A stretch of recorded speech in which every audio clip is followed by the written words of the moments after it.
تو پھر زبانی باتوں میں تلاوت کلام پاک ہے، درود شریف کی کثرت ہے، کلمہ طیبہ کا ورد ہے، اور جتنے اللہ کے پاکیزہ اسماء مبارکہ ہیں۔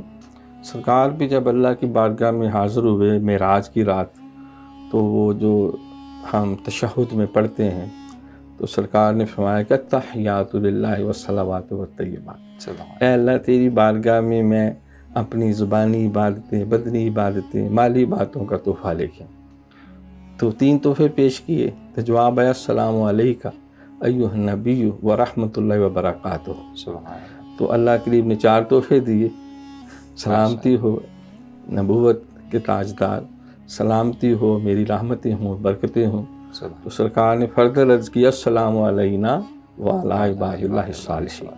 اس پہ بھی محدثین بھی فرماتے ہیں سرکار نے ہم جیسے گناہ گاروں کو بھی اس موقع پہ اپنے دامن رحمت میں چھپا لیا کہ ہم سب پر اللہ کی سلامتی ہو، اور جتنے اللہ کے نیک بندے ان پہ تو ہوتی ہے، ان پہ بھی ہونی چاہیے۔